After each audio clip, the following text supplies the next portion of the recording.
Hello my dear students, कैसे हैं आप लोग। आशा है सब लोग अच्छे होंगे, स्वस्थ होंगे। तो आज हम लोग पढ़ेंगे क्लास 9th केमिस्ट्री अध्याय नंबर 5 प्राकृतिक संसाधन के दीर्घ उत्तरीय प्रश्न उत्तर देखने वाले। नहीं, ऐसे कल हम लोग 1 से लेकर के 6 तक का क्वेश्चन भी देख लिए थे। तो ज्यादा देरी ना करते हुए फटाफट के अंदाज में चलते हैं, शुरू करते हैं वीडियो नंबर 1। अच्छा, एक प्यारी सी शायरी कल वाला है। अच्छा चलिए ना, कोई बात नहीं, देख लेते हैं फटाफट के अंदाज में। क्या कहते हैं? छोटी सी जिंदगी है, अरमान बहुत है। छोटी सी जिंदगी, अरमान, हमदर्द नहीं कोई, इंसान बहुत है।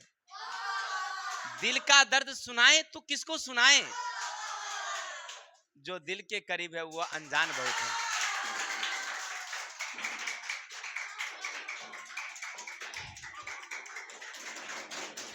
नहीं पढ़ना है, नहीं पढ़ना है। तो हमको क्या है, तो अंधेरा होगा, छुट्टी तो होगी एक के बारी। आज देखिए, ठीक है, हमको क्या है, टाइम जब होगी छुट्टी की बारी तब हमें बस छुट्टी नहीं देंगे, बात खत्म।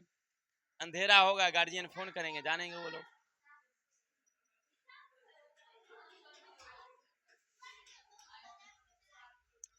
चलिए सुनिएगा, क्वेश्चन नंबर 7 क्या कहता है मेरे से। हेलो, मिट्टी के अवयव क्या है? रे भाई हमसे पूछ रहा है मिट्टी के अवयव क्या है। अरे मिट्टी में कौन कौन चीज रहता है? पहला तो रहता है उसमें जल, हवा, कार्बनिक पदार्थ और कार्बनिक कुछ खनिज पदार्थ। क्या तो हो गया मिट्टी के अवयव क्या क्या? तो हवा, जल, कार्बनिक, अकार्बनिक और खनिज। चलिए, मिट्टी का निर्माण कैसे होता है सुनिएगा। तो मिट्टी का निर्माण न 2 तरीके से होता है। एक है रासायनिक विधि और एक है भौतिक विधि। अगर आपसे कोई पूछे कि मिट्टी का निर्माण कैसे, तो 2 तरीके से, एक रासायनिक विधि और एक भौतिक विधि। दोनों में चट्टान के टूटने से ही होता है। अब समझो, पहले भौतिक विधि समझ लेते हैं, फिर रासायनिक विधि समझ लेंगे। चट्टान होती है ना, वो गर्म होकर के फैलती है। तो जब धूप रहता है दिन में तो गर्मी होती है तो फैल जाती है, वो ठंडा होता है तो सिकुड़ जाती है। बार बार फैलना सिकुड़ना, तो इसे क्या हो जाता है ना, वो कमजोर हो जाती है, दरारें आ जाती है, टूटने लगती है। ठीक है, और वही टूट के छोटे छोटे बड़े बड़े चट्टान, छोटे छोटे पत्थरों में बदल जाती है, और वही फिर धीरे धीरे धीरे धीरे बालू के रूप में परिवर्तित हो जाती है। बालू फिर से मिट्टी बन जाती है। कोई दिक्कत?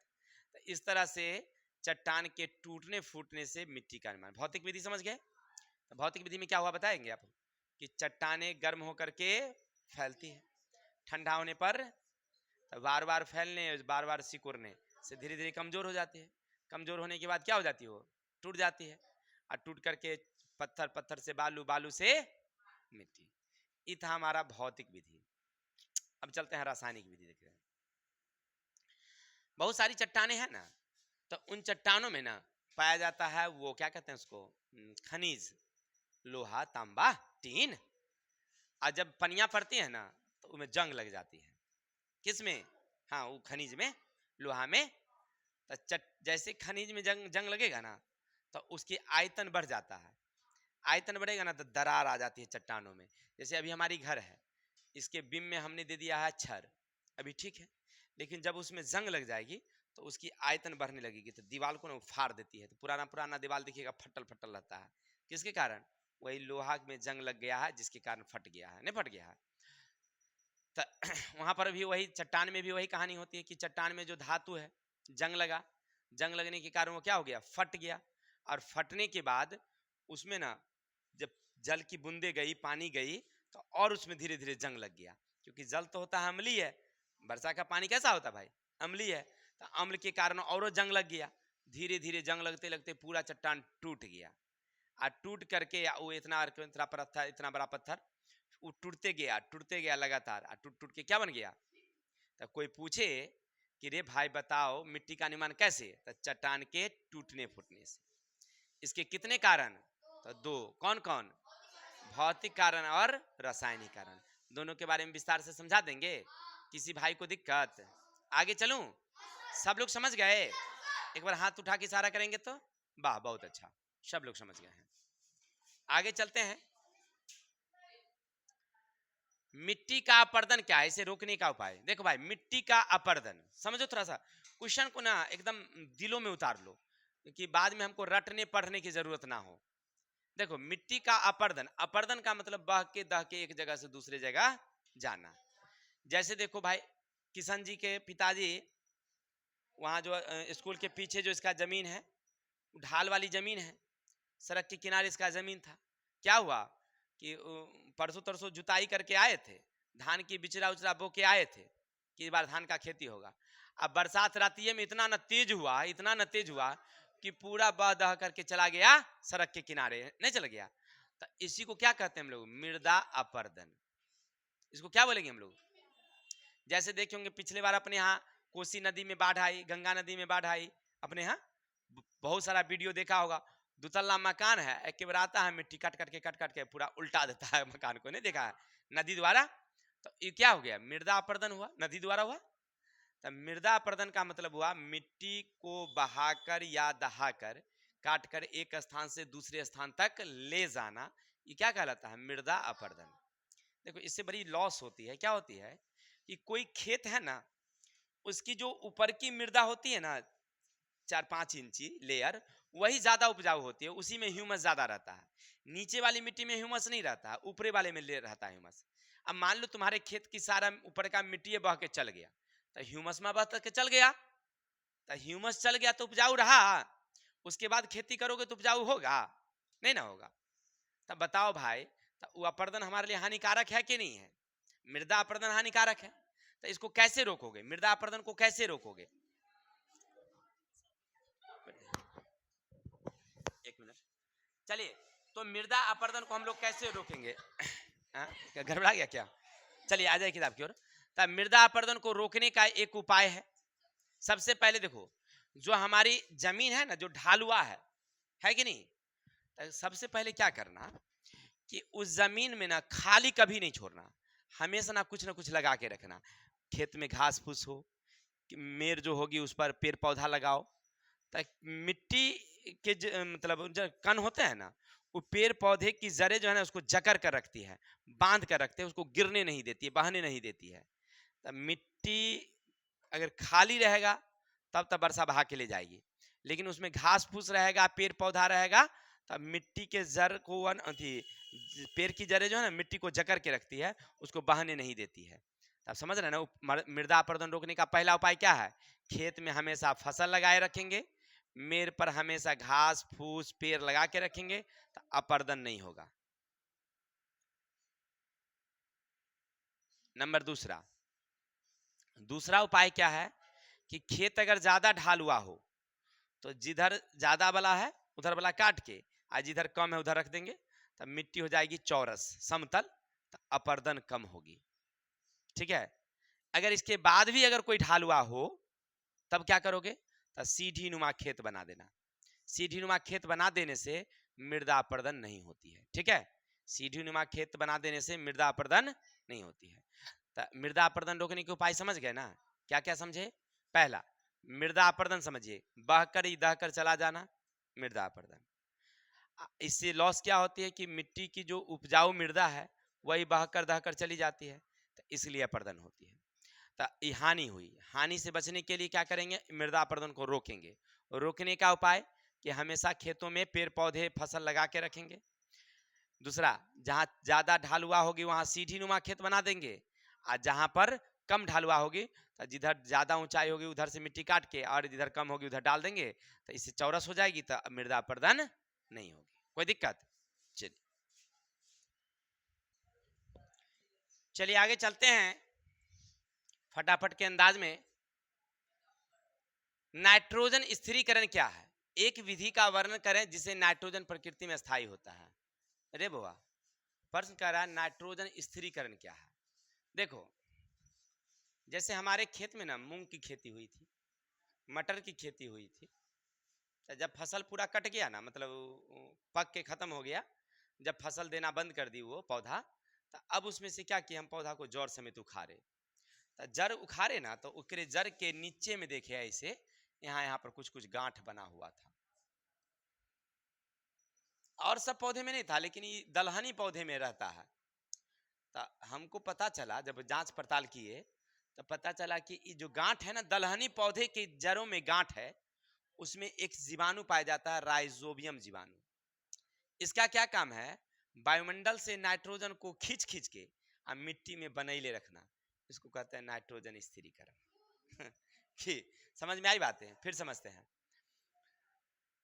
दलहनी पौधों की जड़ों में क्या पाई जाती है, राइजोबियम जीवाणु।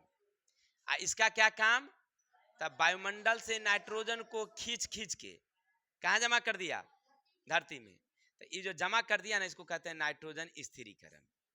अच्छा, इससे फायदा क्या होता है, तो इससे ना मिट्टी की उर्वरा शक्ति ना बढ़ जाती है।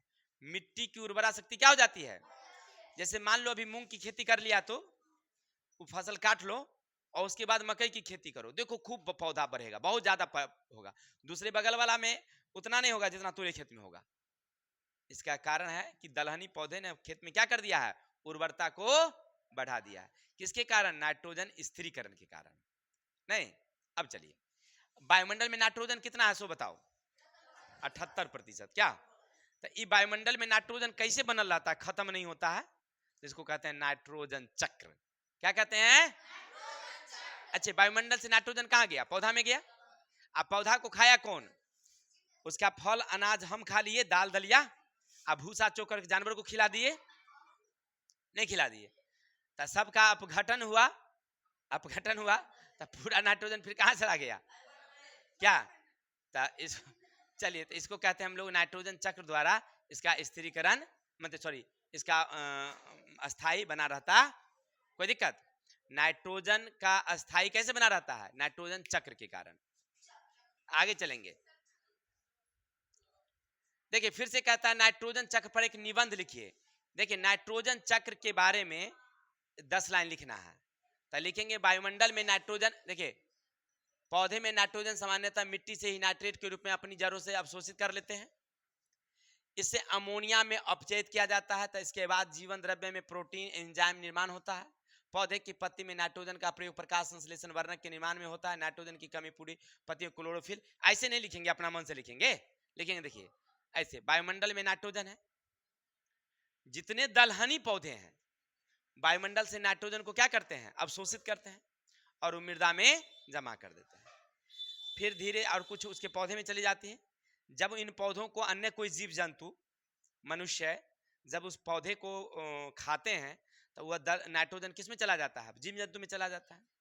फिर पौधे का नष्ट होता है, पौधे नष्ट हो जाती है, वो जो दाल दलिया है वो नष्ट हो जाती है, हमारे शरीर में नाइट्रोजन हुआ। अब हमारे शरीर का अपघटन होगा तो कहाँ चला जाएगा सब नाइट्रोजन, वायुमंडल में। इस तरह से वायुमंडल से नाइट्रोजन पौधे में, पौधे से जीव जंतु में, जीव जंतु से फिर से वायुमंडल में, ये चलता रहता है। इसको कहते हैं नाइट्रोजन चक्र। लास्ट है, देखिए अम्ल वर्षा क्या है, अम्ल वर्षा के दुष्प्रभाव का उल्लेख करें। मेरे भाई आपसे कहा जा रहा है कि अम्ल वर्षा क्या है, तो देखिए हम लोग प्रकृति में ना बहुत सारा नाइट्रिक ऑक्साइड छोड़ते हैं, तो वो बन जाता है वायुमंडल में जाकर नाइट्रिक अम्ल। सल्फर छोड़ते हैं, वो वायुमंडल में जाकर बन जाता है सल्फ्यूरिक अम्ल। नाइट्रोजन छोड़ते हैं तो नाइट्रिक अम्ल, और सल्फर छोड़ते हैं तो, अभी जब वायुमंडल में सल्फ्यूरिक अम्ल बन गया तब वर्षा के जल द्वारा वो फिर से धरती पर आ जाता है, तो इसको कहते हैं हम लोग अम्ल वर्षा। कोई दिक्कत, जैसे देखिए अभी देखे होंगे आसपास में बहुत सारे लोगों का बैगन का खेती करते हुए भी, वो लोग क्या करता है, टंकी टंकी भर के कीटनाशक दवाई ले जाता है, स्प्रे करता है। वो स्प्रे करने के बाद वो क्या होता है कि जितना कीटनाशक दवाई का जो है ना, वो अंश वायुमंडल में सल्फर के रूप में वायुमंडल में चल गया, चल गया। तो एस सल्फर का मतलब एस गया ऊपर, ऊपर गया तो वहां पर ऑक्सीजन से क्रिया कर लिया, तो बनाया SO2 सल्फर डाइऑक्साइड। क्या बनाया, अभी सल्फर डाइऑक्साइड फिर से ऑक्सीजन से क्रिया कर लिया, तो सल्फर ट्राइऑक्साइड बना दिया। क्या बना दिया, हो गया।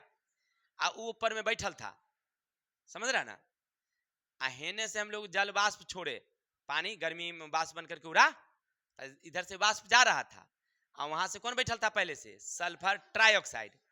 तो कहा दोस्त दोस्त दोस्त दोस्त दोस्त दोस्त दोस्ती करो, तो दोनों मिल के अभिक्रिया कर लिया, बना लिया सल्फ्यूरिक अम्ल। सल्फर ट्राइऑक्साइड और जल H2O यानी SO3 प्लस H2O, दोनों अभिक्रिया करके क्या बना दिया, H2SO4, H2SO4 यानी सल्फ्यूरिक अम्ल। इस सल्फ्यूरिक अम्ल वर्षा के रूप में नीचे आ गया, वर्षा के साथ तो हो गया अम्ल वर्षा। नहीं हुआ? अब अम्ल वर्षा तो समझ गए कैसे हुआ सो। ये हमारे लिए दुष्परिणाम है, खराब है। काहे लगी? देखो, अम्ल वर्षा जब धरती पर गिरेगी तो धरती में जो कीटाणु विषाणु है, केचुआ, जो किसान के मित्र होते हैं, मिट्टी को पोला भुरभुरा बनाने में मदद करती है। अब वही जाकर के जब मान लो जो खराब हो जाए, मर जाए, तो किसान के लिए फायदादायक हुआ, तो अम्ल वर्षा के कारण वो सब कीड़ा मर जाता है, तो हानिकारक हुआ, तो मृदा प्रदूषण हो गया। जल में बह के चला गया, जल में जलीय जीव है, ओकरे में जल में ऑक्सीजन की कमी हो गई, कीटनाशक दवाई बढ़ जाने से का हानिकारक हो गया, अम्ल बढ़ गया, तो बहुत सारे जीव जंतु मर गया, उसको जल प्रदूषण कहते हैं। नहीं हुआ? आप सुनते होंगे कि ताजमहल की सुंदरता नष्ट होती जा रही है, किसके कारण? अम्ल वर्षा के कारण। तो ये जो हमारी प्राकृतिक धरोहर है वो भी तो हानि हो रही है ना। तो इस तरह से पेड़ पौधे की जो लंबाइयां है ना वो कम हो गई है, किसके कारण? अम्ल वर्षा के कारण। तो अम्ल वर्षा हमारे लिए दुष्परिणाम है। किसी को दिक्कत? तो उम्मीद है आपको ये 5 क्वेश्चन समझ में आया होगा। अगर आप हमारी वीडियो देख रहे थे, आपको अच्छा लगा है, तो आज इसी के साथ ये अध्याय भी समाप्त होता है। कल मिलते हैं नेक्स्ट वीडियो के साथ। तब तक के लिए हंसते रहिए, मुस्कुराते रहिए और अपने भाई को विदा दीजिए। जय हिंद, जय भारत।